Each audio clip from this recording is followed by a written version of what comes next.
does because it's something we love to do. Part of it is I think none of us ever, grew up. Maybe none of us never got the opportunity to go to the next level. And this is the next best thing to it, and we get to do it for a good cause, which is the Blind Children's Center. And it's something we get to do while we still get to have a job. So, it's what I look forward to every year, more than my anniversary of another year on the job. Typical day of motor officers, as hard or as easy as you make it. Pretty much you come to work, you're already dressed because we get to take the motorcycles home. We go to roll call, and from roll call, as quickly as you want to go out there and get started and get your day going, you can write quite a few citations. Pedestrian violations in general, especially in downtown, is one of our main focal points. We get a lot of pedestrian versus vehicle traffic collisions. Typically, the pedestrian loses. That being said, if we can stop someone from jaywalking, which many people are confused what jaywalking is, it's when you're crossing between two controlled intersections in the middle of the street. Most people think when they cross against a don't walk signal that's jaywalking, but that's simply crossing against a signal prohibiting crossing at that particular time. You're running across the street on a solid don't walk sign. Now the problem that entails, listen, okay, is the vehicle's going westbound. They need to make that left-hand turn. They don't get to make that left-hand turn because you're running across the street. Okay? No, man, I thought you can walk on a yellow light, man. You cannot. That was cool, man. Nope, that is for the vehicles. The little box with the don't walk signal. You make it, man. No, sir. Nope. Now you harassing me, man, for nothing, man. Well, actually, it's not for nothing. It is for nothing. It is for nothing. I didn't walk on no red light, man. All right. Do you have your ID with you? Yeah, I didn't walk on no red light, man. And I agree with you. On a yellow, I agree with you. You didn't walk on a red light. So why is you finna give me a ticket, man? For crossing on the don't walk signal. Man. Shit. Oh, man. All right. Just give me a second. It really does cut down on our vehicle versus pedestrian traffic collisions once people are aware that we're out there aggressively enforcing those violations. I'll explain everything in just 1 second. One of our newest citations is the cell phone citation. See, I see it a lot because that's all I do is drive around looking at violations in vehicles. But people don't drive properly when they have their phone stuck to their head. And it's even worse when they're driving with their knees and texting on their phone. And I write at least 3 to 5 of those every day. No one agrees that they should get it because every call is an emergency. And I simply tell them, the violation that they're getting and the fine that they're getting is more expensive than the Bluetooth that they could have purchased. Well, and I haven't disagreed with you yet with what you've said, other than the fact that you crossed against a don't walk signal. Okay? I didn't know, man. Okay. I'm not no mind reader, man. I didn't know, man. Well, Mr. Dabney, how long have you lived in California? I lived in California all my life. Okay, man. well, that's what those boxes are for. I didn't know, man. Okay, well, unfortunately, that's my job is to educate. Now you've been educated. Okay, let me have you sign here. It's not admitting guilt. It's just stating that you'll deal with the citation. You can contest it in court if you choose to do so. I got to. I can't do nothing but go to court. I don't know warrants on me. All right, now, your court date, to make sure you respond, is on or before September 1st at the location marked below, which is 1945 South Hill Street, okay? South Hill? Yeah, it's right down in Hill in Washington. All right? All right, thanks for your cooperation. Well, I'm in what's called the CompStat detail here at Central Traffic, which concentrates on specific areas and specific problems in those areas that have the highest concentration of traffic accidents, whether it be A injuries or K injuries. A injuries being just injuries that are severe, K injuries being death-related, involving motor vehicles and pedestrians. So my partner and I, there's 2 of us on day watch, 2 of us on PM watch. We blanket those areas and try and reduce the numbers in those areas by writing as many citations as we see in those specific areas. A citation becomes a deterrent many times after you've been given the citation. Up until that point, the citation is something you just learn, I guess. You know, I mean, most people get citations. My pet peeve is speed and running red lights. I haven't met a person that is speeding that didn't know they were speeding, and I haven't met someone that ran a red light that didn't realize it. So whether they did it blatantly or not, I think after they have gotten caught and are given that citation, usually they think twice before doing it again. Because like most people, I would say myself included, you tend to get complacent while driving. One of the best excuses I've ever gotten for someone on a traffic violation, and I got a young lady, it was a 35-mile-an-hour zone, and I got her at 53. And when I pulled her over, I walk up and I tell her why I stop her. I show her my laser, and I'm like, you know, I'm sorry, but you're doing 53 and a 35. I ask her for her license, registration, and insurance. While she's getting everything, she's a real sweet girl. And she said, well, how fast was I going? 53 and a 35. She said, would it help you if I told you I was dyslexic? That had me cracking up. I laughed so hard, I told her, I said, you know what? No one's ever made me laugh on a traffic stop. I'm going to actually cut you a break. And I let her go for that. Well, a seatbelt violation is not a fixed ticket. It is not a citation that will stay on your record in regards to points. However, they do keep a running tally for, I believe, 18 months. And your first violation that you get a ticket for, I don't know the exact amount, but I'll guesstimate and say it's probably $90 or so. The actual violation isn't actually that much. It's the penalty assessment from the court that ends up costing. And if a person gets a second seatbelt violation in that 18-month period, the fine doubles. And if they get a third seatbelt violation in that time frame, the fine triples, and it becomes a point on their driving record. You're required to wear this across your lap. Okay? Do you have your driver's license with you? I'm sorry, sir, I didn't know this one. This is the company car. Oh, it's a company car? Yes, I don't know this one. All right. Well, even though you're still required to know how to use a seatbelt, so I'm going to write you a citation for a seatbelt violation, but at least you know from this point forth. It's not a moving violation. It won't go on your record, but that's why I'm out here right now, okay? Let me see your driver's license. All right. Look for the insurance and registration, and I'll be back in just a few minutes. Just stay in the car, okay? Hello? Hello? Yes, this is he.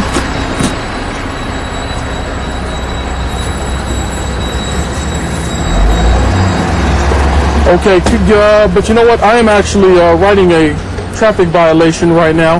Do you think you could call me back in about an hour? Figueroa from Olympic all the way down to 3rd Street is northbound only.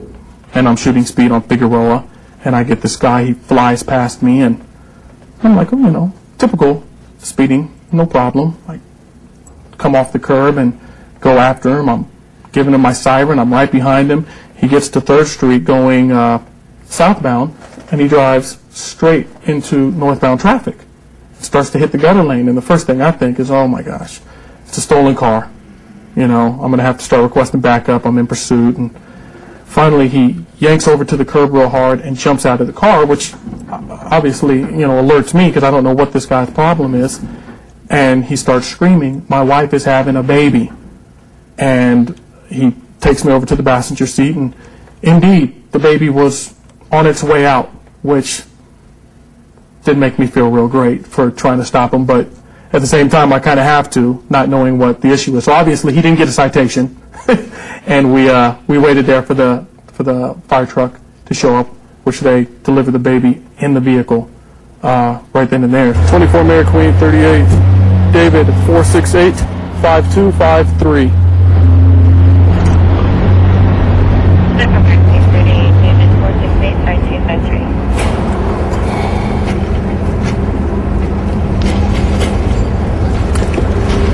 All right, sir, let me take a look at your registration and insurance. All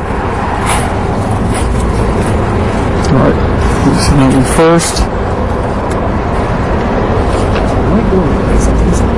Say again? Am I going to pay something? Yeah, you have to pay the fine. It's not a moving violation. It doesn't go on your record, but you do have to pay the fine. All right, hold on to that. And let me see one of the insurance paperwork's right there. No, the one right there. Yes, sir. Let me see one of those.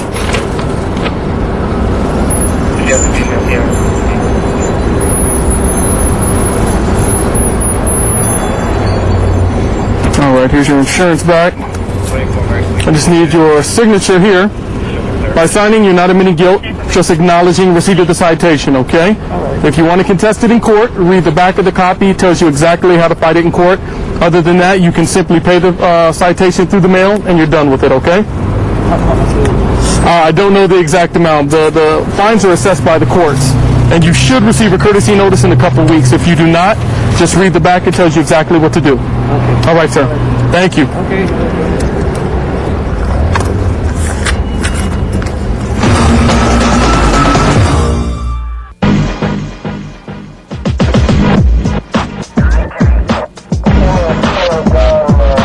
If you get caught with an illegal gun in LA, now you can be sent to federal prison, far away from your friends and family.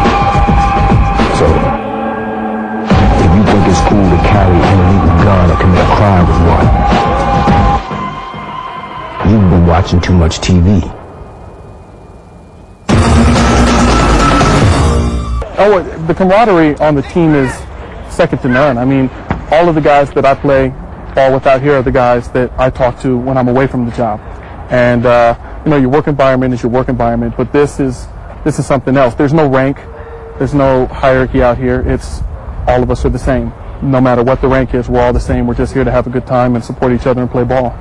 There's 21 teams in the league now. I've been playing. This is my 13th year on the team, so I'm the old man on the team. One of about 3 that are still remaining. And I think we have 21 teams in the league. We're still one of the elite teams. We hope to keep it that way. So that's why I stay, you know, to motivate the younger guys to stay longer and not just do 1 or 2 years and, you know, give it up.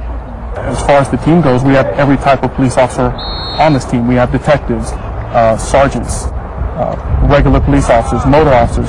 So we respond to everything that you could respond to on this job and see every gruesome, every heartbreaking thing that you could. And, you know, it plays a toll on people sometimes if they don't have an outlet, you know, to let some of that go. I think this really has an outlet, especially for some of the frustrations you might have.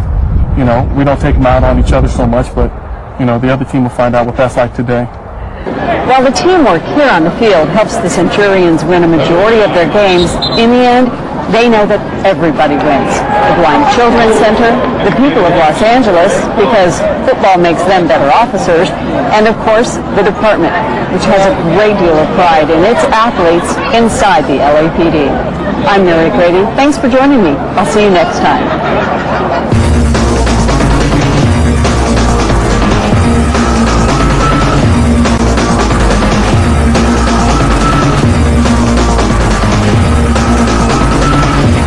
If you've missed any past episodes of Inside the LAPD, or you just want to see your favorite episode again, go to www.lapdonline.org. Click on the LAPD TV logo to the LAPD TV page, scroll down, and you'll find Inside the LAPD.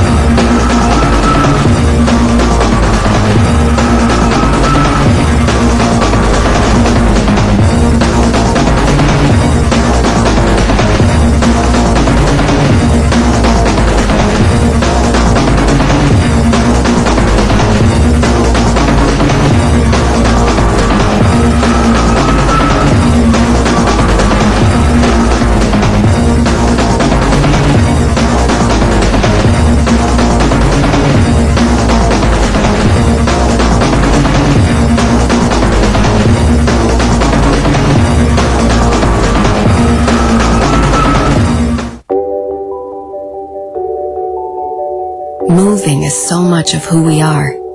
It's easy to take it for granted. Multiple sclerosis stops people from moving. We exist to make sure it doesn't. The National Multiple Sclerosis Society is a collective of passionate individuals united by a common goal to address the challenges of each person whose life is affected by MS. We believe that moving is not just something you can or can't do, but rather is who you are. That if you are alive, you move along with, because of, and in spite of the great big turning world.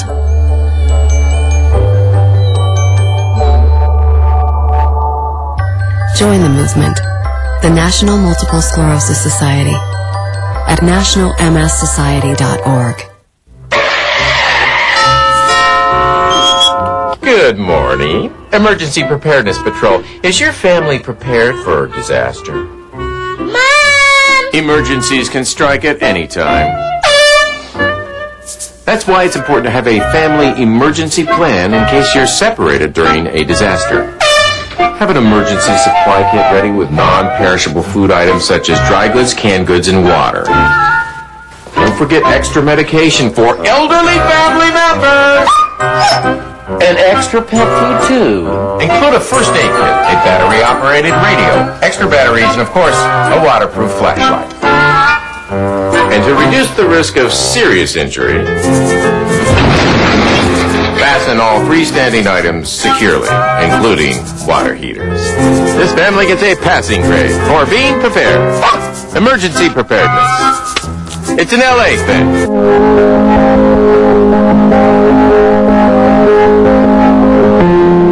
Every day, our brave troops and their families stand up for us. For years, we've asked so much of so few. Now we have a chance to serve these heroes. To give time, offer comfort, or lend a hand. To ease the burden on a military family. Let's honor their service by volunteering ours.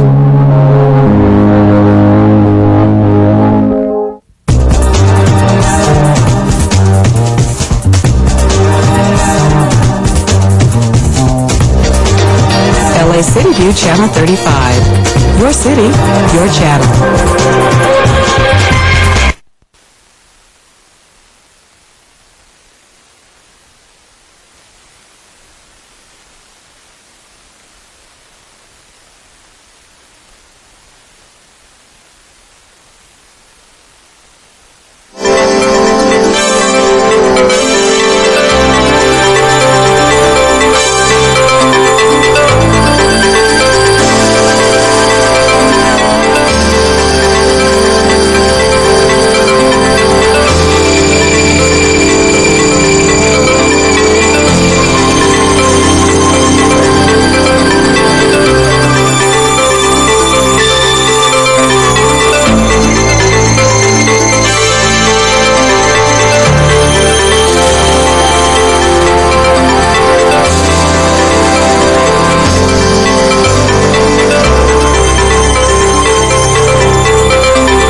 6 members present.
Thank you very much, Mr. Victorian. We're still awaiting the arrival of Mr. Carden is here. Thank you, Mr. Carden. Mr. Frieza, Mr. Perez. Mr. Rosendahl, we are at 9 now. Thank you very much, Mr. Carden, Mr. Khan, Mr. Frieza, Mr. Victorian, Mr. Lawad, Mr. Parks, Mr. Wesson, Mr. Zine, one more, Mr. Perez, and then we can begin the meeting.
Thank you very much. Welcome to Los Angeles City Hall and to the Los Angeles City Council chambers.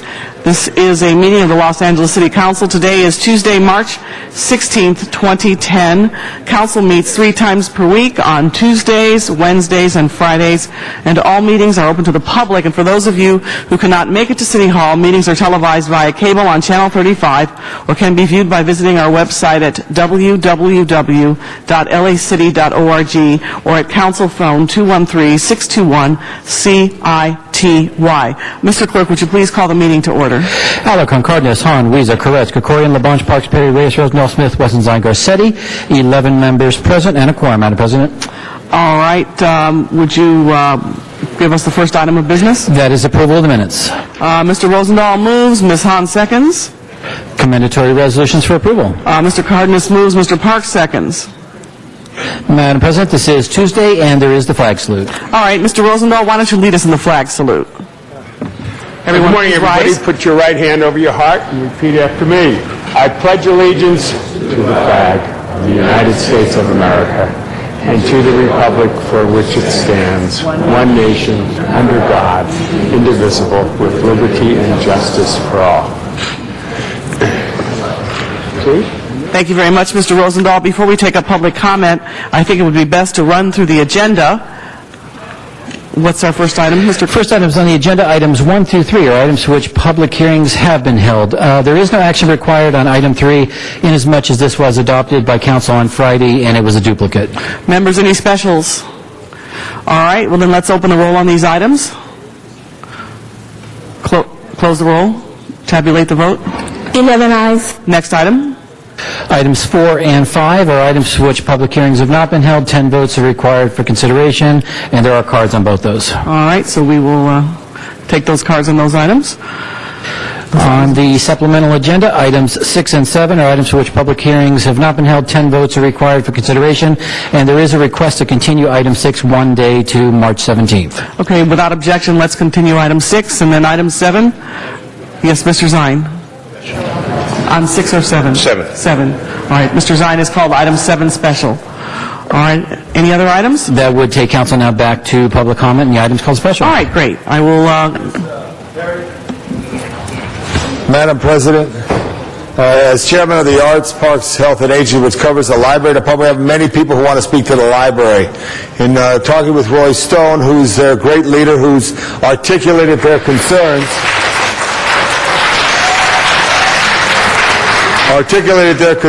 in committee, he stated, as I told him, we will have this item in a full council probably next week. But I would ask that we have a 1-minute public comment from each person who would want to speak on library issues here so we can get the full feeling from those who are here, if that's okay. That's fine. All right, each person will get 1 minute to speak, and I'll call you up in groups of 5. Albert Rice, Carol Kialoa, Michael Bacchus, or Michael Bakes. He's not here? I'm here. Okay, come on up. Arnold Sachs. Are you here, Arnold Sachs? You can come up anyway. And then Mary Marr. Is Mary Marr here? Yes. Okay, great. All right, Albert Rice, first speaker. Hello, I've been at the Durant Library, which is on Sunset and Detroit, for 12 years, since 1998. And I want to mention it as soon as I get everybody's attention.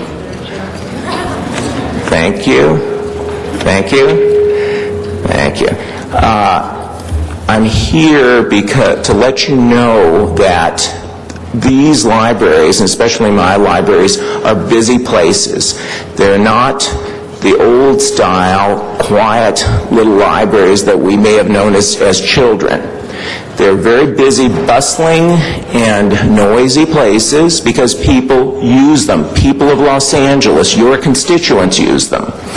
And the Durant Library is like that. We have a large collection of Russian books, and we are very busy. If we cut back on people, we're done.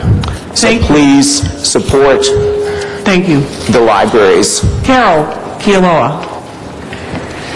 Hi, I'm Carol K. Aloha, Senior Librarian for the Mar Vista Library on my own time right now. I'm going to cut to the chase. Libraries are directly responsible for helping the economy, and they're a revenue resource. People come in and fill out job applications and resumes. People that don't have access to internet, don't know how to use the internet. You cannot hardly apply for a job unless it's online these days. We are constantly helping people with that all day long. People that have their own internet and computer and printer, sometimes their equipment doesn't work. I helped a guy who was selling real estate, had to finalize a deal. He came in and we had to print out his final papers so it would work. That was from Zip Realty. We help a lot of people in the entertainment industry with authors, and script writers, comedy writers, screenwriters, and then general authors. We also help the immigrants to adapt to our culture. We have a lot of English language materials. Thank you. Michael, is it Backus or Bakes? Okay. Hi, I'm Michael Backus from Cornerstone Research Collective. You passed an ordinance recently regulating medical marijuana in Los Angeles. Thank you very much for your work. I'd like to tell you today that we've begun pesticide testing. First to do that in Los Angeles. We're using ELISA, which is an enzyme immunoassay technique that can detect 2 molecules of a pesticide, about 1/10 millionth of the amount that was detected in the samples from Hemp Factory 5. We're having a tough time finding places in Los Angeles that we can move. We strongly recommend that you examine the live scan procedure that you're trying to put in place, because it takes as much as 8 weeks to get a result, and we won't have 8 weeks when the city clerk opens their register of intent period. There's only 1 week. So please take a look at that. Thank you. And support the libraries too, please. All right, Arnold Sachs.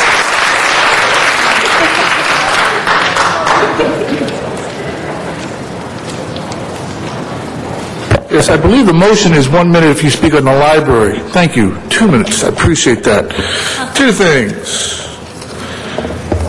The marathon this weekend is coming up, and I'd like to point out in this article, 14 places of worship will be affected on the route. 88 other places of worship will feel the effects of the marathon.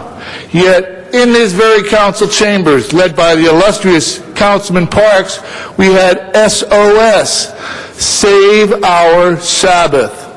Come in here and BS the city, with all of you voting for it, to change the date of the marathon so that the churches won't be affected on their Sunday runs. And yet, what do we have? 102 churches affected. A wonderful job of selling out the city while you manipulate legislation. A wonderful, stand up, Councilman Parks, you led a wonderful chart. How you could use the churches to come in here to push your agenda like you did is so blatantly incredible, and yet you also sit on the Budget and Finance Committee. Chairman, what kind of job would the public expect from that? I urge you to go back and look at the record from September 19th and listen to the conversation that was held in City Council chambers regarding SOS, Save Our Sabbath, so that the churches don't have to have an interference with the marathon. And when was the marathon run on Monday? Memorial Day. Why not Veterans Day? Why not Martin Luther King Day? What about President's Day? Oh, can't do that. You're so phony. It's beyond description how you can sit there. Thank you. All right, again, for those who are speaking on the library, we'll have 1 minute each. Mary Marr, Erica Caswell. Is Erica Caswell here? Ivan, I think it's Corpeno. Chavez. Is Ivan here? Okay, come on up. V. Ha. And Christia Crocker Karp. Okay. Mary. Good morning. I work at the Durant Branch Library, and I've been there since March 2007, and I really enjoy my job. I don't know if any of you ever worked at libraries, I mean not worked, but ever been to a library and realize how important libraries are for everybody, children, adults, seniors, anybody. And I'm sure you've all used it. And oh, thank you. And I used to work for the County of Los Angeles, and I left there because I was thinking, the city would have great opportunities, and I would be extremely happy working for the city. And yes, I am happy, and I don't want to leave my job. And I was thinking, you want maybe, I have an idea for because right now we have, I'm nervous because I'm looking at the clock. I'll bring this up next time. Thank you. Erica Caswell. Hello, I'm Erica Caswell. I'm the Young Adult Librarian at the Los Feliz branch of the Los Angeles Public Library. And I want to talk about information literacy because that's one of the things that I do as a librarian. I teach patrons, but mostly middle school students and high school students about information literacy, how to evaluate information they find on the internet, how to use library databases, how to search more effectively. And I see a lot of problems when I'm teaching. I see students use Google as a source. Like they actually think when they find something on Google that they can cite Google. I see people type in URLs in Google instead of using the navigation bar. What this tells me is that our students do not know how to search the internet without a search engine. I teach them how to use our databases. We have hundreds of databases that we pay lots of money for, and it's one of our biggest secrets. You know, I helped an ABC News reporter find an article on the LA Times historical database. She had no idea that we had that. Thank you. Ivan Correño Chavez. Morning. My name is Ivan Correño Chavez, and I just retired from the city, not through the area on my own, took early retirement. And I'm here to speak about the theory of government. You know, people talk about big government as being oppressive. Well, how is the library oppressive? You know, when they talk about big government, they talk about the forces of oppression specifically, and yet we have, we're aiming for 10,000 police officers, and we have less than 1,000 library employees. You know, how is the library oppressive? How is the library big government? Think about that. You know, think about what is a democracy, a representative democracy. Why do we have local government? To provide services to the citizenship. Okay, so the citizenry needs the library and other services like that. You know, police are fine, but we need other services. We need essential services like the library. I was a children's librarian for a while, and I had the most wonderful time with the children, and so did they. Okay, I helped them get enthusiastic about reading, and I helped them get in touch with their culture. Thank you. Thank you. Viha. Good morning.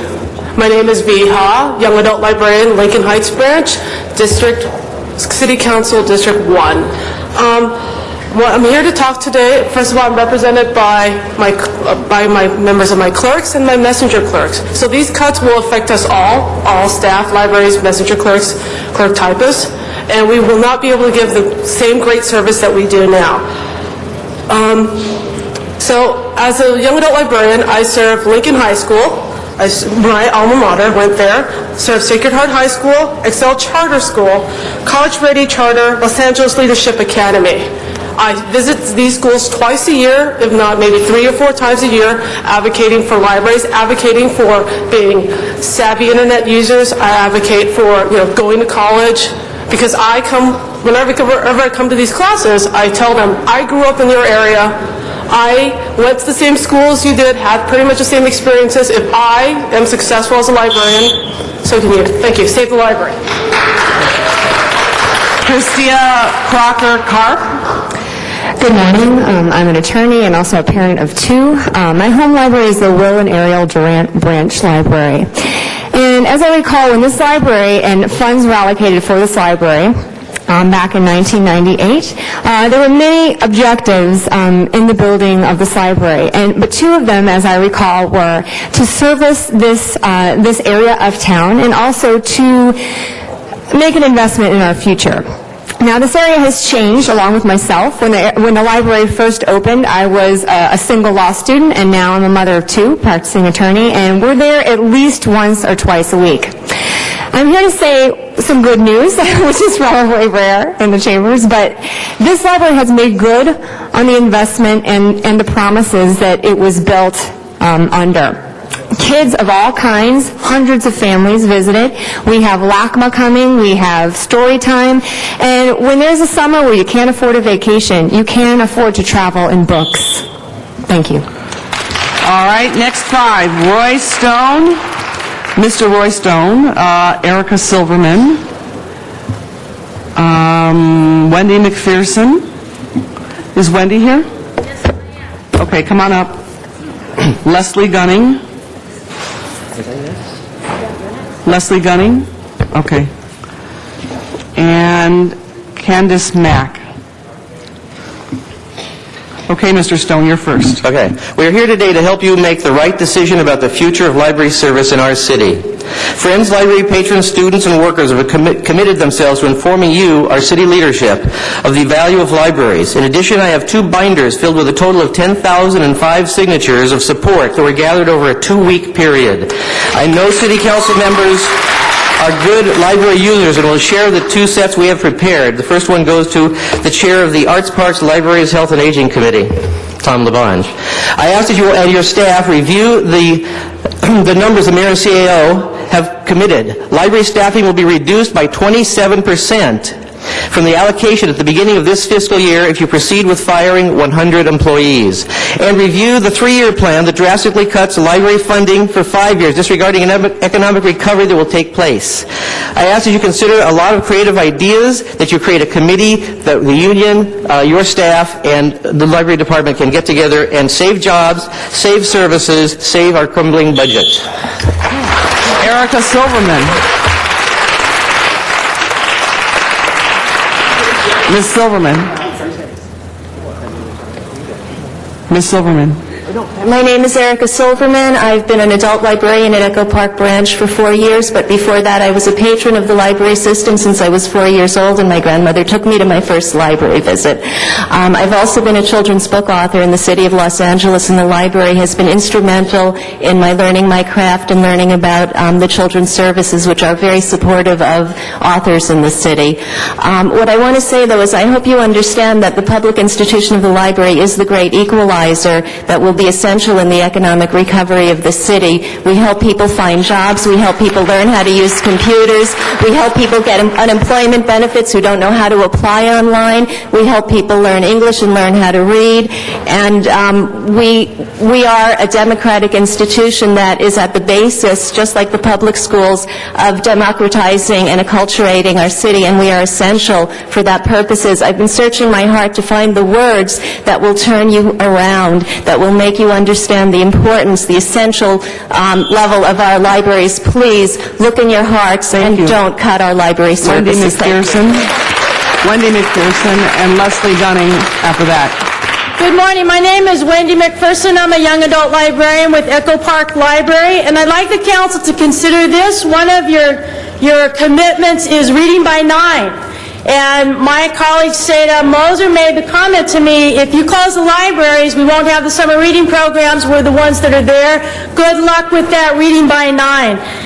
Cutting staff is not the solution to the budget problems. It is a problem of mismanagement of city funds. Collect those debts from the parking lot companies downtown, $400 million. It's been said in many council meetings. The CRA funds need to be examined. A lot of money going into that, and it's not helping. Canceling outside contractors.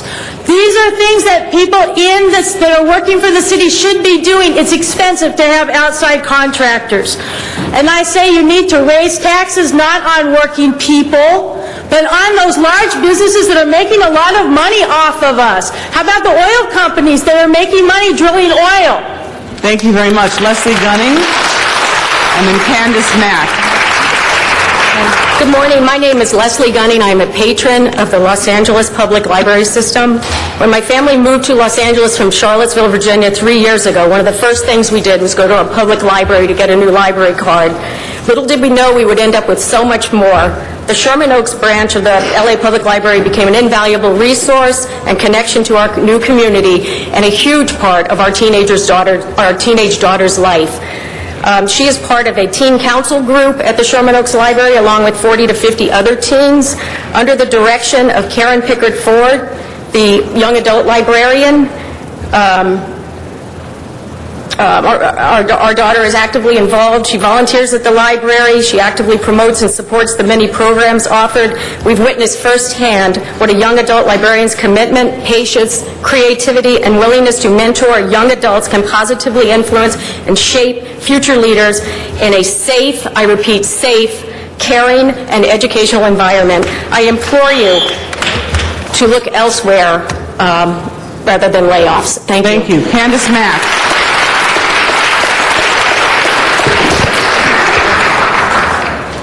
Good morning. I am Candace Mack, the young adult librarian at the Encino Tarzana branch. Many of my teens that I work with wanted to come this morning to this meeting, but they're in school, which we encourage. I wanted to share with you a message, though, from one of my teens. I have plenty more testimonials from them. One of my teens, Dana S., who's 13 and attends Portola Middle School. This is in District Number 3. I'm a middle school student at Portola Magnet, and I come to the library at least twice a week. The library is one of the best places to study or just read a book. Almost every book I read is borrowed from the library. Because of budget cuts, the library would have less books and shorter hours. Cuts would also mean fewer activities, including the teen activities that help us meet people who go to other schools. The library is a place for everybody to have access to CDs, DVDs, nonfiction books, books for children, adults, and for teens. A library is something every city needs. Please don't deprive us of ours. Dana Sirota, 13, Portola Middle School. Thank you, and save the library. All right, Amy Robertson. Is Amy Robertson here? And Angie Britsky. Alicia Sterling Beach. Walter Bechtel. And then after that, we'll go out to Van Nuys. Okay, Amy Robertson. Good morning, Council. As an architect representing Cornerstone Collective, under the ordinance, I am required to put the cart before the horse and require that my clients sign up to a 10-year lease and expend thousands to secure a location and bring it up to code, only to then face the possibility of displacement by a group originally located up to 30 miles outside of their community plan area. I would propose that the Council amend the priority order to give priority to pre-ICO collectives within their respective community plan areas before allowing outsiders. Thank you. Angie Britsky. Hi, my name is Angie Britsky. I'm currently a messenger clerk at Venice Library. I'm a recent graduate of UCLA Library School with the hopes of becoming a librarian. I graduated in June and have been a messenger clerk for the past 3 years. I was in Weiser. I was at Boyle Heights, and currently I'm at Venice. And I just know currently we're completely understaffed, and I can't imagine what it's going to be like if these budget cuts happen. I know that kids constantly come into the libraries and use them, and adults as well. And it's really sad to see that the city isn't supporting the libraries. That's just what I wanted to say. Thank you. Alicia Sterling Beach. Hi, my name is Alicia Sterling Beach. I'm a member of the Echo Park Library Community Group. It is time to batten down the hatches, but not at the expense of our public libraries, especially when the unemployed, folks who can't afford childcare, and many more of us need access to them the most. Where does the jobless person go when their phone and web service has been disconnected and there is little gas money to squander driving around looking for work? I understand that this great city is having to choose between one emergency service and another. However, disregarding education and literacy as a vital service is self-sabotage with disastrous ramifications. If libraries are going to lose their financial support, then we need to declare a state of emergency. We need to let go of our pride and ask our national leaders for help. We need to demand that they and our own citizenry recognize exactly what is happening to our schools, our libraries, our infrastructure. Mr. Walter Bechtel.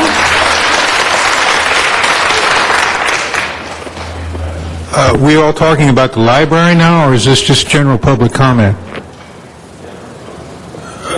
General, okay. Well, I wanted to talk about something different. I wanted to talk about the Rock and Roll Museum back in Cleveland, Ohio. I just want to say that it's a real insult to my intelligence and everybody else's. They got up on the radio yesterday and they said something about a lot of the people who are criminals and they're supposedly talented. I think I already said something to the city council already before. The guy on the radio says, don't look at the guy's crime, look at the artwork. And I said to myself, yeah, but what I don't understand is why the prosecutors of this country don't understand that those people have committed every crime in the book, but for some reason you don't believe they could have also stolen the lyrics to make something famous of themselves to go with that? Because I'm one of their victims, and I think you need to pay us some respect and realize that our work is good, but it wasn't them that made it. Thank you very much. Now we will go to Van Nuys for Donna Pearman. Personally, I like to have 2 minutes for public comment and 1 minute for the library, but I guess I'll take 2 minutes for regular comment. Anyway, according to Michael Moore, the CRA has $680 million, and it's growing and strangling the city. And workers have to have good benefits to work here. We need to get the money from the CRA to save the library. And you want people to live in Los Angeles, you have to give more. You have to give more than other cities to live where it's so expensive. You want quality work, you have from people, you have to give good incentives, good benefits, and secure employment. We need quality civil services. We need to give more than the private industries, which gives us only incentives. These are career jobs, not McDonald's or shovel-ready jobs. These are trained employees like the librarians. They need good pay. Mr. Rosendahl, if you're naive and you don't think the CRA won't go in your area, when you bring in the subway to the sea, it will come in.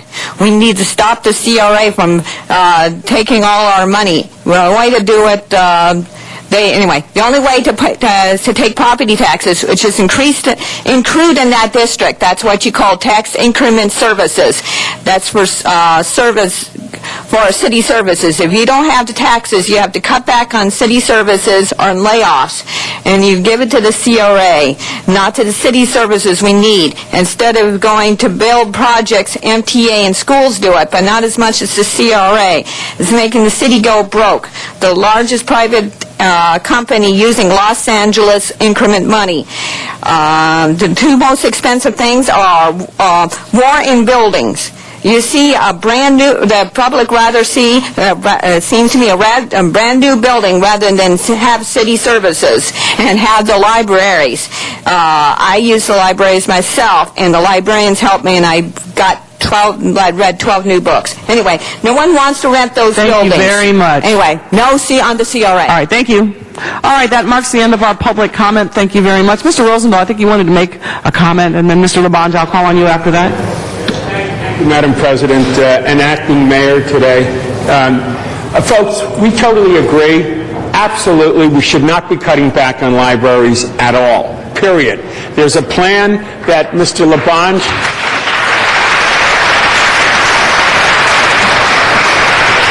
The plan that Mr. Labange is working on is what you do when you're trying to reshape the future. If I had my way, this would be my dream, that the unions would all open up contracts Mr. President, and 10% cut across... This item is not on today's agenda. Mr. Rosendahl, can you hold for a minute? Mr. Rosendahl? Yeah, Mr. City Attorney wants to. Okay. That item is not on today's agenda. Thank you. Thank you.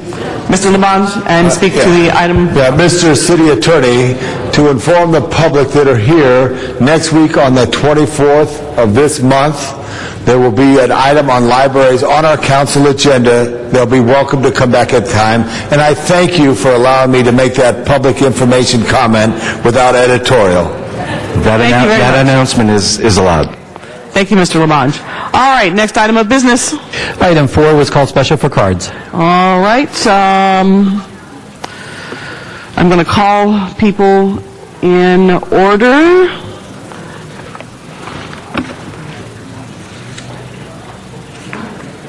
Jonathan, I think it's Jonathan Petrie, and Ogechi Ogechi, Elise Barrere, and Adele Wallace. Is Adele here? Okay, come on up, Adele. And then Laura Dwan. Jonathan. Yes, ma'am.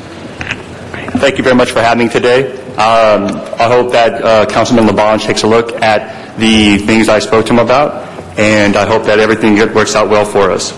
The fact that we are already scheduled to lose more staff through ERIP and others to retirement because ERIP was exhausted, we know that we will be harder to do our job at the library without giving you the customer service that you deserve. And Marlene Wong, a PhD, LCSW at UCLA, said a 2003 comparison indicates that children in South Los Angeles are exhibiting greater levels of post-traumatic stress disorders than children of a similar age in Baghdad. And some of the harsh facts is that juvenile crime rates are the highest between 3 to 6 p.m. 27% of juvenile crimes are considered serious felonies. 30,000 arrests each year to juvenile offenders in Los Angeles. There are over 3 juvenile halls in Los Angeles alone. The average age is 15.7 years. The average length of stay is 24 weeks. There are 56% Hispanics and 29% African Americans at these facilities. 5 million are considered to be low literate in Los Angeles. 53% of workers 16 or older are deemed functionally illiterate. There's a 27% dropout rate in Los Angeles from an August 2009 article. Now, the positive aspects that the library could bring you, if you do not cut our hours, no longer cut our hours, no longer cut our furlough, no more layoffs. We have 16 circulations. We have over 17 million visitors. We have 7 million reference transactions. We have 6.5 million items in print materials. We have 2,100 internet computer terminals. We have 157 databases for research. 30 to 35% of the material is circulated for children. And we offer a safe, welcoming environment for the people of Los Angeles. And I thank you very much for your time. Ogechi Anum. Hi, I'm Adele Wallace. I'm a librarian at the John C. Fremont branch, and other people before me have spoken very eloquently about why we need our libraries. We also need our parks. We need our ambulances. It breaks my heart to know that I live in a city with incredible resources and wealth, and yet our city services are dying. And I just entreat the City Council, be creative. There are sources of money to fund the libraries and the parks. People have mentioned looking at our contracts, our outside contracts. There are sources of tax which will not burden the average person. I just entreat you, be creative. I know you can be, and save the city, and above all, save our libraries. Thank you. Ogechi Anum. Good morning. Thank you for giving me the opportunity to speak. My name is Ogechi Anum. I'm here representing myself for a profession and city that I love. I've worked for the LA Public Library for 22 years. I'm asking that you please consider all possible alternatives to closing. We're one of the few places where the net is still intact. We have patrons who come in, they're homeless, special needs, disabled. They come from shelters. We have people that are recently released from incarceration that are even afraid to ask for a library card. They come in, they're trying to build a better life and a better future for themselves using the resources that we have that they don't have or have the money to purchase. We're one of the great equalizers, as they said, every man's university. It's a place that they can all come in, kind of like Cheers, with most of the time without the alcohol. But a place where that they can come in, you can be homeless, you don't have to have a dress code, but you come in and somebody knows your name, recognizes you, and tries to help you build a better life for yourself. I beg you, please, please, please, save the library. It's extremely important. Thank you. Elise Valverde. Good morning, council members. My name is Elise Barrere. I'm a young adult librarian in the Hollywood region of LAPL. I'm also one of those very rare creatures, a born and raised native Los Angelino, born and raised in Hollywood. I work for my hometown library, is how I tell people. I want to open my comments with a quote. Libraries are safe havens. The Exposition Park Bethune Library will be the soul of this community, a neighborhood center where all are welcome. That was said by Mayor Antonio Villaraigosa in August of 2008 at the opening of the new Exposition Park Regional Branch. Those aren't just pretty words. They're the truth. The library is the soul of the community. The only thing that has changed in the 2 years since Mayor Antonio Villaraigosa said those words is that we are serving more people now than we ever have before, and the library is more important now than it ever has been before. Students depend upon us to provide the tools they need to do their homework. We help people find jobs and prepare for entrance exams and job interviews. The decision you make now will be part of your legacy as the leaders of this city. And I hope that you choose to send the message that when things get bad in Los Angeles, we choose the harder path. We keep the libraries open and accessible and free to everybody who needs them the most when they need them the most. The city will be better for this in the long run. The future will give you a return on the investment that you make in the libraries today. Thank you. Laura Dwan. Good morning. I'm Laura Dwan. I have worked for the city for over 30 years and also served on the neighborhood council in Silver Lake for 5 or 6 years. I've seen firsthand over those years the difference that libraries make in people, in the lives of people, in all parts of this city of all ages, and including, and not to forget, those students that are hired as part-time workers to put the books away for us, our messenger clerks. I have seen them go from student hanging out not knowing what to do with their lives to student actively and interestedly going back to college, getting a degree, in many cases becoming librarians. They will be the first to take the brunt of the layoffs. I would also like to speak to the process. The Coalition of Unions has been meeting for 2 years, working together to come up with creative solutions and proposals. We voluntarily took furlough hours. We created the early retirement program. That has still not been implemented. 5 months ago, I asked to be allowed to retire. I am still on the books. I still do not have a retirement date. Those monies are being wasted. Let us go and let the young people come in and save their jobs.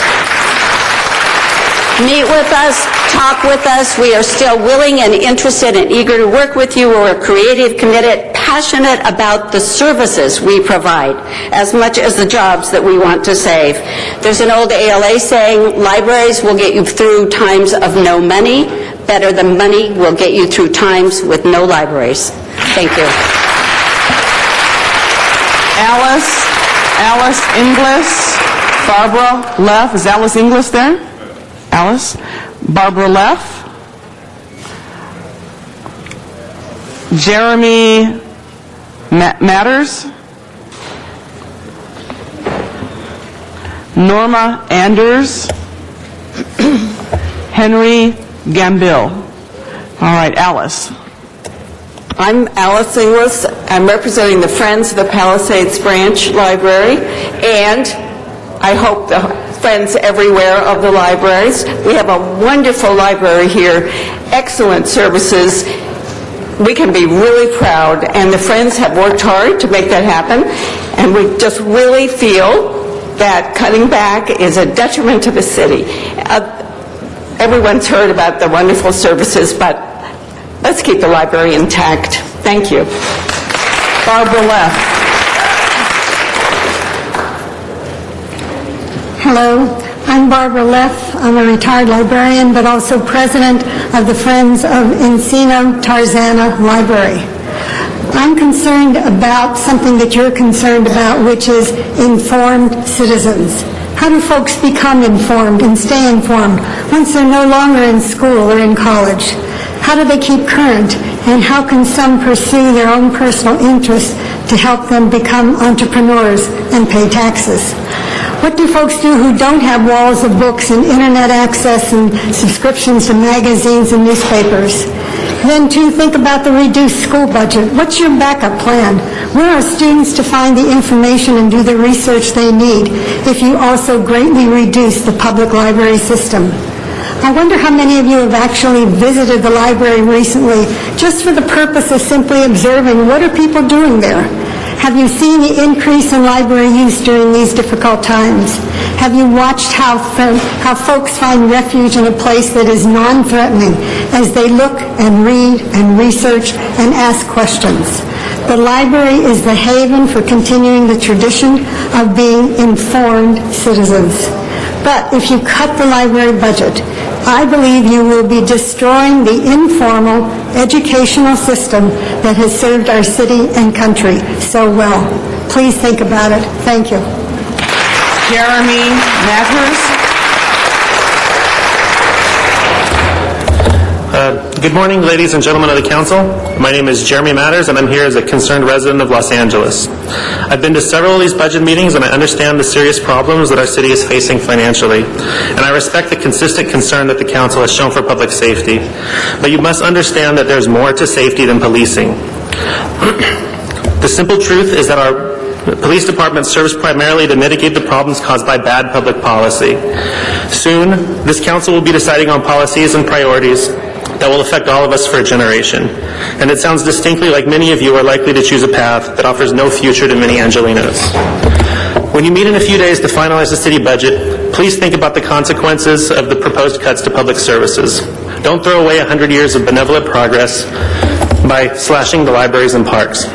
Please remember that the solution to tomorrow's problems is making our city a place worth living in. We can fight crime by improving the quality of life. We can improve our economy by fostering better relationships between the city and its residents. Destroying public services helps no one and will hurt our city for years to come. Thank you. Norma Anders. Good morning. I'm here to represent the Friends of the Harbor City Harbor Gateway branch. I want to make a case for the library's existing as both an institution of positive good, but also the link between libraries and public safety. Illiterate folks, unfortunately, are also violent folks. That's number one, to remember there is a direct link between library services and public safety. Number two, the financial crisis we find ourselves in can be solved by having the city charter its own bank. The documentation for that is found in Web of Debt, a book I'm highly recommending that everybody read. The second, the documentation for the direct link between libraries and public safety is found in the book A is for Ox, Rising Illiteracy, Rising Violence. Please consider that we don't have to be laying off everybody, and especially librarians at this time that are vitally needed. We can charter a bank and get ourselves out of this financial fix. Web of Debt. Thank you. Henry Gambill. Good morning. I'm Henry Gamble. I'm the young adult librarian at Palisades Branch. Councilman Rosendahl, is that a homeboy mug I see you drinking from? It's great. Father Greg Boyle was actually one of my teachers in high school when I went to Loyola High, and I took classes in Hans Center as well. And I've touched base with him over the years. And back then, I knew him before he, created Homeboy Industries and has done such marvelous work in Royal Heights. But I said, Father Boyle, what can people do to really inspire teens, especially troubled teens, to do well, to aim for a higher success than what society around them tells them that they're having difficulties doing? And he said, you don't have to go up on a big stump and make the fiery Vince Lombardi speech. You just have to flat out be there for them. You have to be the person that in the library every afternoon with the smiling faces that greet the kids and ask them about their homework. You have to be the person that organizes teen council and persuades them to come and show up and do a book reading club and to come to your summer programs, and you're the person that raises prizes to give away to the kids that read the most books, and that you organize the film festivals. If you're the children's librarian, you're the person that organizes a baby and toddler reading, where you're not just reading to the kids, you're kind of modeling parental behavior to the parents, because you know, having gone to meetings, that in certain states, they look at third grade reading levels for how they're going to strategically plan building prisons, because they know that once you drop off in third grade, you never quite catch up. So as I've said to you, as so many of us here have said to you over the last few weeks, be wise with your choices. We've gathered over 10,000 signatures. From my area in the Palisades, I have over 400 teens and children that signed that petition, and nearly over 800 Palisadians. Thank you very much, Thank sir. you. Shannon Salmon, and then Tikoa Flore, Kathleen Boyle, Tim Knopf. Is Tim Knopf here? Okay. And I think Ernesto Montellano. Is Ernesto here?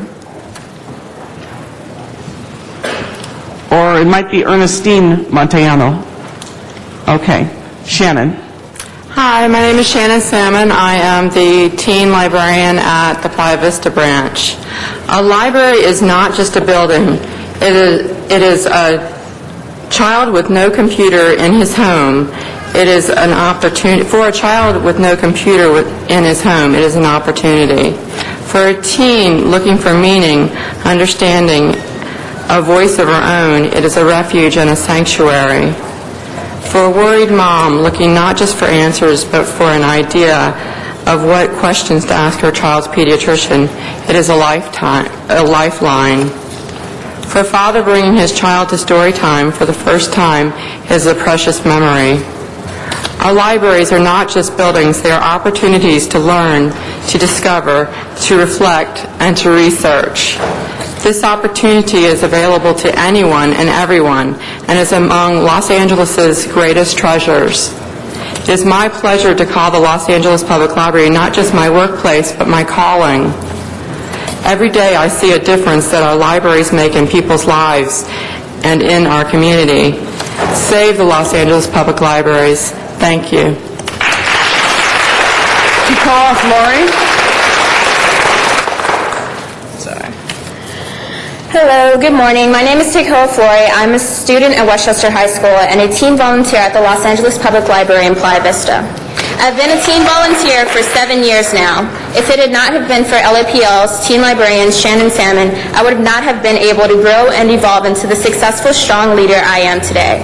This year, I am varsity captain of the girls soccer team, president of GSA, and on the steering committee for a club called Taking Action. I would not have had these titles if it weren't for LAPL's Shannon Salmon. If I did not have LAPL, I would not have been able to submit all 13 of my college applications to some of the top schools in our nation that I found out through going to the library. I've not been able to be on track to graduate this year, have been on honor roll this year because LAPL has the resources I need to pass my classes. There's no library at my school because of the city cutbacks, which means that in order to get everything out of my education available to me, I have to go to the Los Angeles Public Library. And if you cut back some of those libraries, if you make cutbacks on some of those libraries, I will not be able to get everything I need out of my education. And the students behind me, I'm in my senior year, juniors, sophomores, freshmen, will not be able to get all they need out of their education. So please stop making all those cutbacks. Thank you.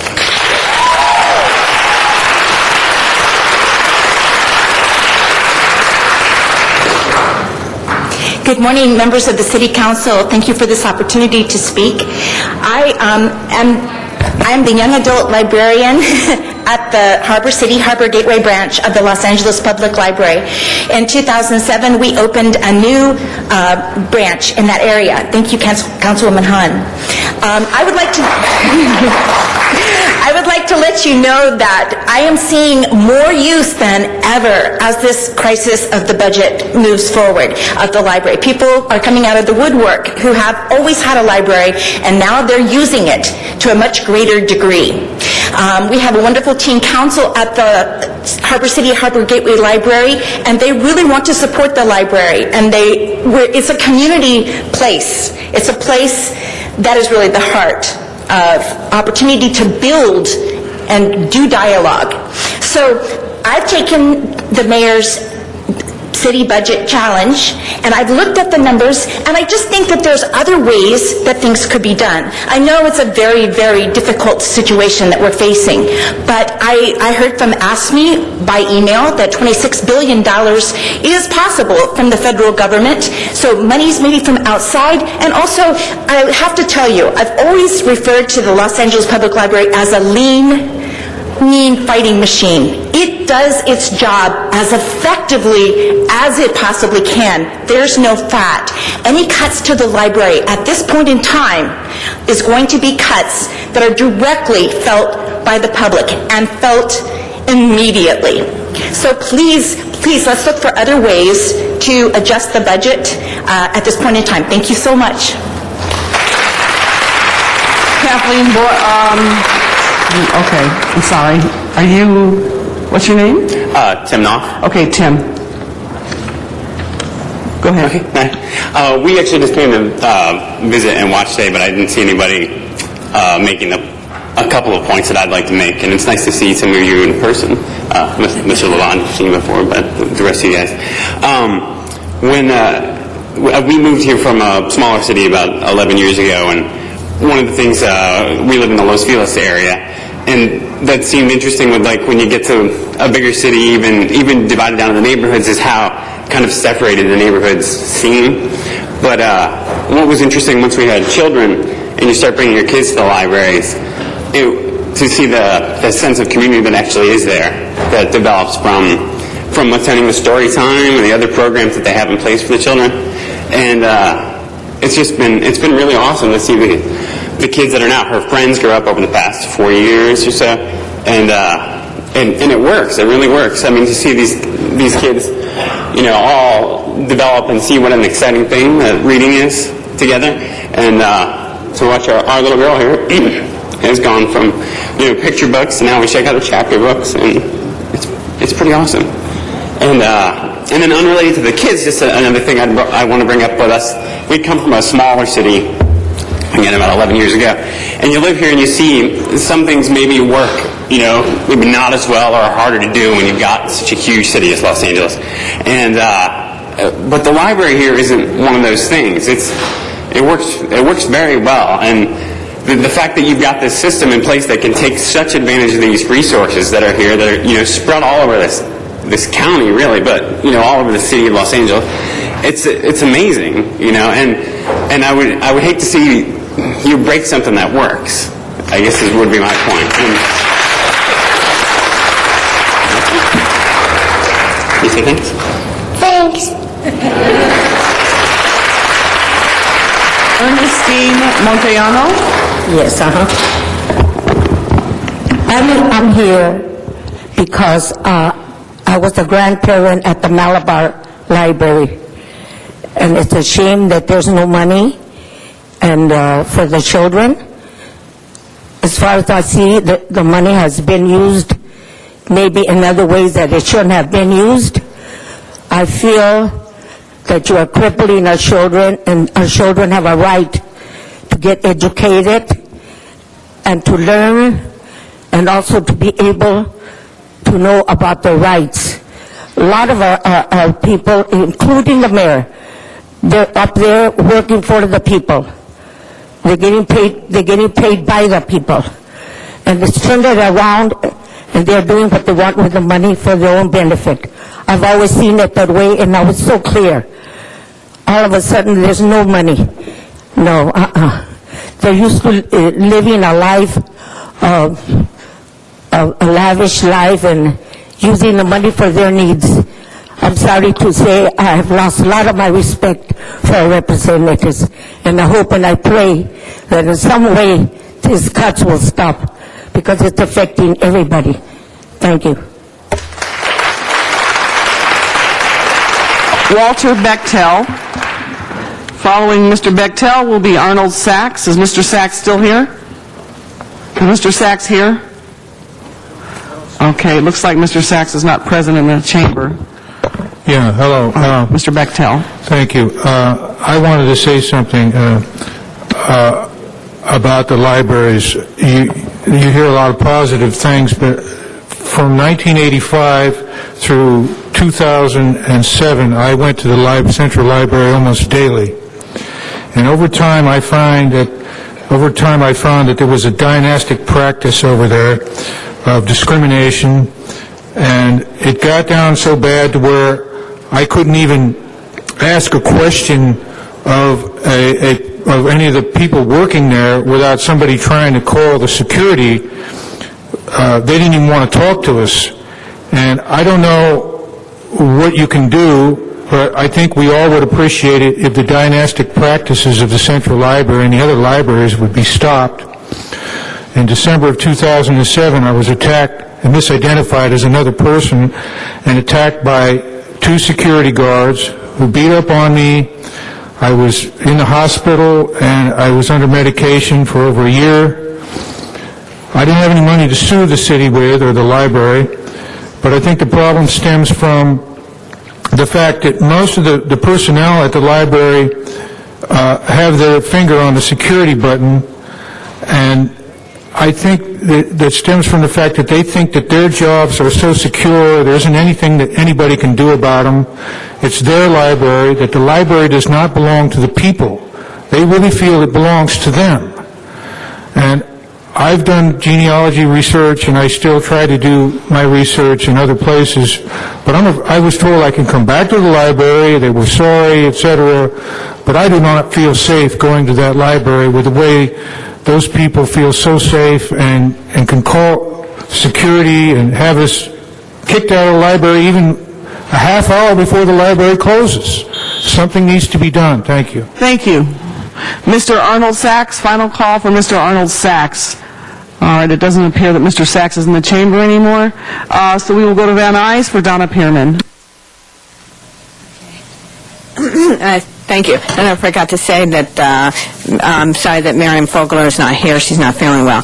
Mr. Rosendahl, my friend Miriam Fogler has many years of giving up the cost of living, my husband giving up the cost of living increases. My friend has trouble getting clothes because the costs are going up, but the salary is not.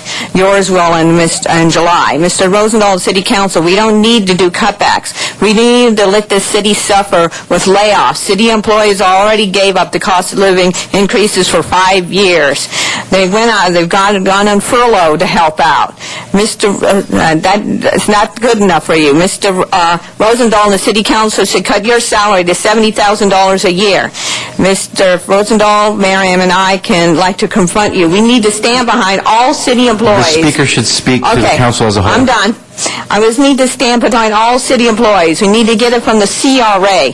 City employees haven't gotten their raises, I said, for 5 years, but city council members will get their raises in July. You guys get a good pension already, city council. Your employees deserve the same. I use a library. It's taught me a whole new line of books I never knew. I use some computers to make books of pictures with the history of road raiders. I take it from you need to make the money from the CRA. Take it from the city council members. Give librarians are educated people, and you need to treat them right. And so are the rest of the city employees. City council wants to keep us uninformed and dumbed down. I have a book over there that's a library book. We want quality services. We want employees that are not able to give us what we need. Then we need to be able to give them good benefits. We don't need to do cutbacks. We need to get rid of the libraries. A lot of people use the libraries for books. That's one area that hasn't been brought up. many times that is the only place where people can get books is at the library. So we need to do cutbacks there. We don't need to do cutbacks on sanitation. Otherwise, you're just going to have them go on overtime to fix all the problems that they couldn't take care of while they're on furlough. This is wrong. Take it from the CRA. They have $680 million. Take it from them. Thank you very much, Ms. Pearman. All right, we'll go to Mr. Rosendahl first. Mr. Labange? Just a reminder, next week on the 24th, the library will be back here. All those who came down, please come back and be part of the discussion. Thank you. Thank you. Mr. Rosendahl? Heed to my friend from the Palisades. I've had this with me for 5 years for the whole point of saying jobs are a connection, and Father Greg Boyle has made a huge difference. So subtly or publicly, every time I'm down here, I have this coffee cup. So thanks for recognizing that, because we can never lose focus about giving young people opportunities. And obviously going to the library is an opportunity, an intervention and prevention strategy, and a way to give a kid an opportunity to make it in life. It's the last thing that should be cut, okay? I just had a reporter stick a mic in me, and he said, Councilman, you're one of 7 who haven't agreed to a personal pay cut of 10%. And I said, I'll go for it if we do it across the board around here so that we can keep our jobs. I will go 10% if we can make that happen with the unions, and therefore we don't have to lose any jobs. If we can't do it, Mr. Labange has got creative thinking going here. Maybe that's the strategy if there's no other strategy to do. But to shut a library, to cut back in its hours, is not good for the health of the city. Thank you. Thank you. Mr. Cardenas?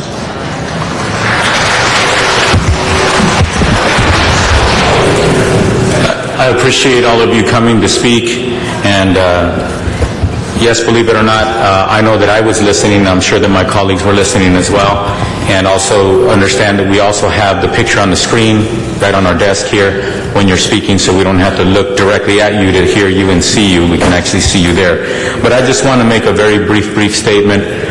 Just to remind you that I have been listening to you, and I've been listening to my responsibilities ever since I was born in this city. I used to go to the public libraries. I used to take advantage of all of the public access places in my neighborhood of Pacoima because my parents couldn't pay fees for this and that. So being the youngest of 11 kids, we had to make do with what we could get in the community, and thank God the government did, in fact, provide many services to us. But I just want to say this simply, that I think it's inadequate for us to go around telling our children not to be involved in drugs, not to carry guns, etc., and to try to carry a book, read. But if we cripple our libraries, then we're just promise makers and not promise keepers.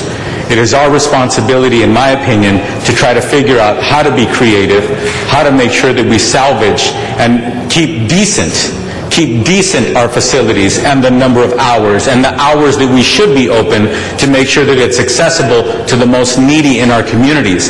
Not to make it convenient for the workers, not to make it convenient for the politicians, but to make it convenient for the actual users. Not even to make it convenient for the taxpayer or the voter, but to make it convenient to the people who actually want to use these libraries, need to use these libraries, and the hours that we need them to be used as much as possible, especially when it comes to at-risk youth in our most vulnerable neighborhoods.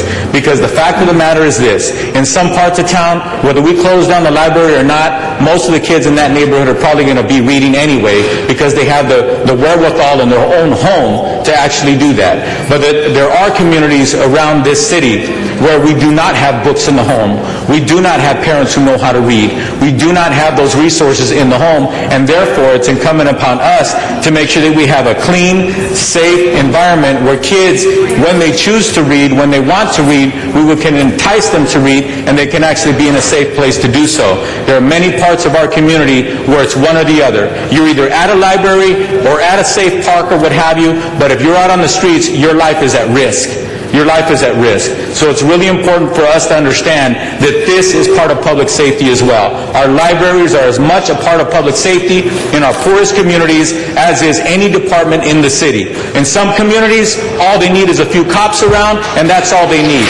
But in our poorest communities, we need these services every moment, every hour, every adult we can afford to pay. We need to have them in these facilities. So thank you for testifying. Thank you. Mr. Labange? So again, for everybody, very good, Mr. Cardenas, what you spoke, which is so true. The opportunity, and there's nothing better than a door that you walk through that is a public door, and you come out a greater person. And that's what libraries do. I was in a library last night, Silver Lake Branch. Good to see you. What book did I give you? Tattoos from the Heart. Who wrote the book? Greg Boyle. So, okay, so everybody should buy Greg's book and put it in their libraries. But the key is for all of us to try to make it through this crisis that we're faced with. In our lifetimes, the economy of the United States has lessened, and we have to restructure our government. And we're going to find a way to do it in a partnership. And members, Mr. Weston knows, Mr. Reyes knows, as committee members of the Arts and Parks, there's been a strong and solid voice about our libraries. But I think Mr. Carter's just said it best, as the opportunity for one to find a way. And reading is the way, and if promise keepers are promise makers, it certainly is so true, Tony. Thank you, and we look forward to working with you, and we'll give you posted about next week here, and you can come down and help us make the right decision for the people of Los Angeles. Thank you, Mr. Labange. Mr. Clerk, what is the action to be taken on this item today? There is no action required today. All right, so we will, before we move on to the next item, I'd like to recognize the women of Delta Sigma Theta and ask them to please rise. They are the ladies in the red clothing, and they are here for Delta Days, their project of civic engagement. They're here visiting City Hall to learn more about Census 2010 and the civic process, and they will also be visiting the Los Angeles County Board of Supervisors. So thank you very much, ladies, for coming down. They will be here till 12:30, observing and learning about how we deliberate here in the council chamber. So thank you very much for coming, and thank you for Jackie DuPont Walker for organizing the event along with her fellow Delta Sigma Theta sisters. Thank you so much. Mr. Clerk, the next item. Item 5, call special for cards. All right. Mr. Arnold Sachs. Is Mr. Arnold Sachs present? William Rodriguez Morrison. William Rodriguez Morrison. Good morning, Council. How are you doing? Actually, I'm William Rodriguez Morrison, your next senator for the 24th District. Right now, I'm going to press on all you colleagues, and I want to start working with you together so we can get through all these crises. Now, on your transferring funds, I don't see how you're doing this. But one thing is, I want to meet with each and every one of you, since I'm going to become your next senator next year for the 24th Senate District. So if we can do that later on, if you want to meet with me after this primary election or after my general election, I would thank you very much. We'll go to Van Nuys for Donna Pearman.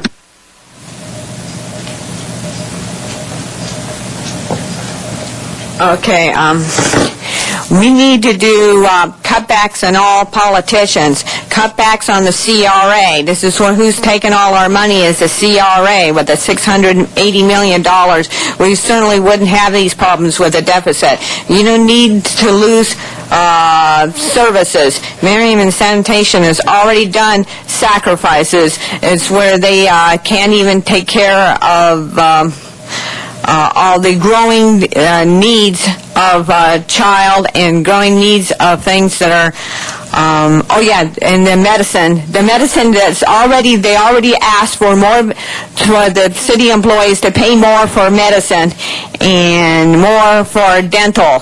So they have already done cutbacks. The only area that you can probably do is for new hirees, put them on Social Security. Anyway, where the money is going to is the CRA with its building new projects like the Grand Avenue project, and then when you have areas like putting a lot of money on new parks, like in Garcetti's district, and the river project, which is using a lot of money, that's where what all the money is going for. We don't need to lose services. We don't need to cut back on the libraries. We don't need to ask more concessions for more things for the city employees to give up. We want people to stay here. Business is already going out. All over the place I see a lot more businesses going out. This is not a city, business-friendly city. People are not going to want to stay here. People want to go out in all the outlying areas. People are not going to want to live in Los Angeles. You know, we're probably already seeing a lot of cities. Oh, yeah, and DWP is still getting its raises. You can't ask for sacrifice and still let city DWP. Thank you very much. All right, Mr. Clerk, there are no speakers in the queue on this item. What is the action to be taken today? Does council wish to continue this to next Tuesday? We'll do that without objection. What is the next item? Item 7 was called special by Councilmember Zine. Mr. Zine? There is one speaker card on this item. While Mr. Zine is coming back to his chair, I'll call on William Rodriguez Morrison on item 7. Mr. Morrison, did you want to speak on item 7? All right, Mr. Morrison passes on item 7. Mr. Zine to speak on item 7.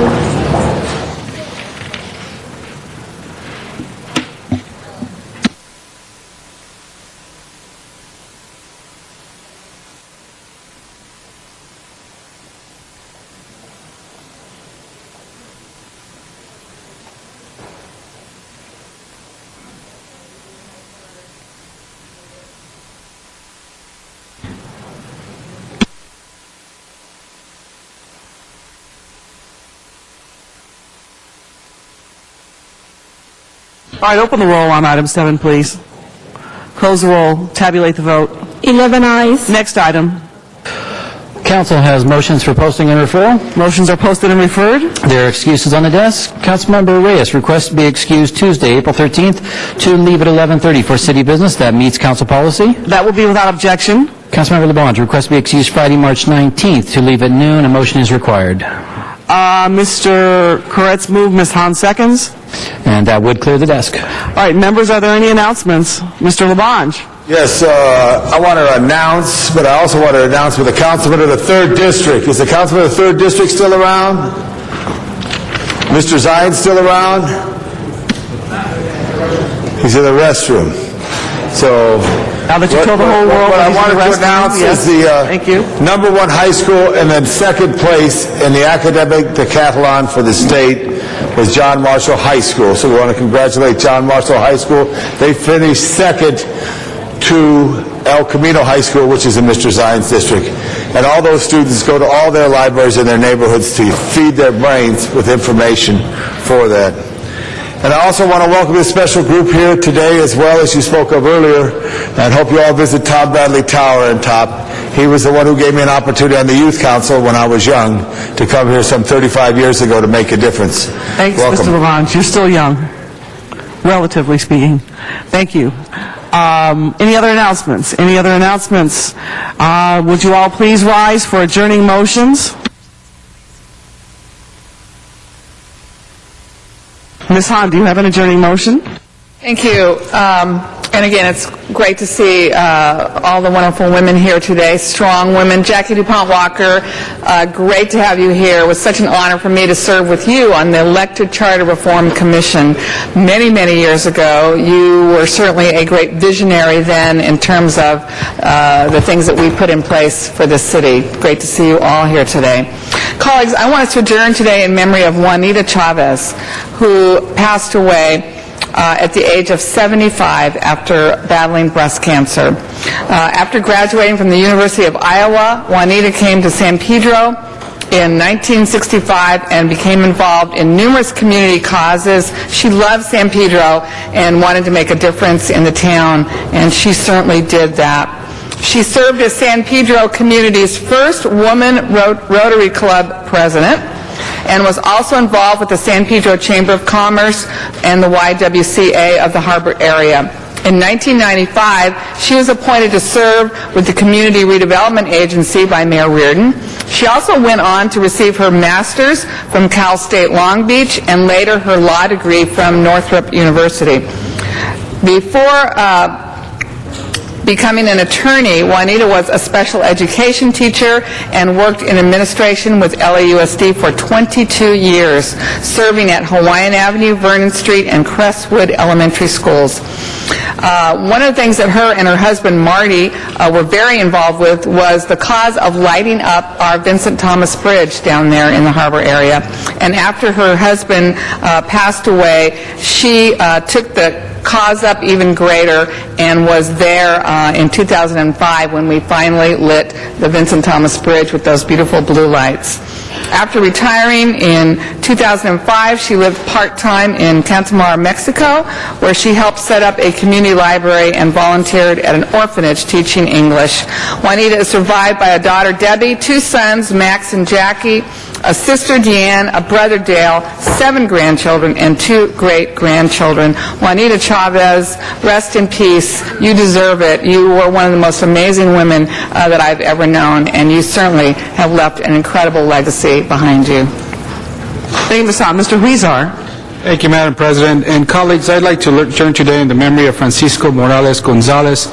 As many of you recall, last week when we discussed the possibility of reducing ambulance services to several stations in the area, a resident from El Sereno came up and spoke about how his father had recently passed just 2 weeks prior, and how it was the local ambulance who was able to go out there, get in time, and do everything they could to try to revive his father.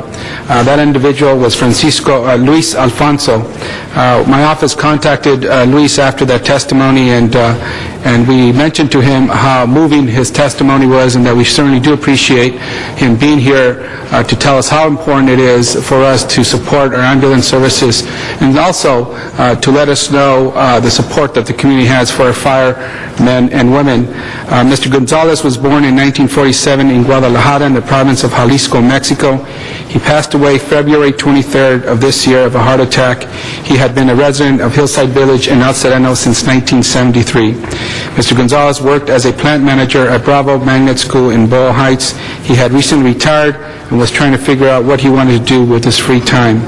Mr. Gonzalez and his family were active at Sacred Heart of Jesus Church in Lincoln Heights. He was married to his wife, Refugio, for 38 years. His wife and his son, Luis, are his surviving family. May Mr. Gonzalez rest in peace. Thank you, Mr. Huizar. Any other motions? Mr. Rosendahl. Madam President, Peter Graves, we all know this great actor, lived in the Palisades, was born Peter Arson in 1926 in Minneapolis, and was the son of a journalist and a businessman. Graves' older brother, James Arness, played Marshal Matt Dillon in Gunsmoke. Graves adopted his grandfather's last name to avoid confusion with his brother. Peter graduated in 1944 from Southwest High School in Minneapolis, where he was a track star. He studied drama. In fact, Jim Horowitz on my staff was his neighbor. He studied drama at the University of Minnesota until arriving in Hollywood 60 years ago. He married his college sweetheart, Joan Endres, that same year. 1 year later, he landed his first movie role in 1951's Rogue River. He later starred in the TV series Fury, playing a horse rancher who befriends an orphan. The contemporary Western series became a hit and ran on NBC between 1955 and 1960. Peter starred in more than 70 television series and feature films, typically playing the straight-laced hero. His most memorable role was Mission Impossible, the 1960 CBS series in which he played intelligence agent James Phelps, leader of the elite Impossible Mission Force. The show ran from 1967 to 73 on CBS and 1988 to 1990 on ABC. He won a Golden Globe in 1971 for his role. Mission Impossible, along with other Western military and action parts in the 70s, branded Graves as an actor who could deliver solid, straight-shooting roles. But that changed in 1980 when he became the star of the comedy Airplane, in which he played Captain Clarence Over with the bubbling pilot.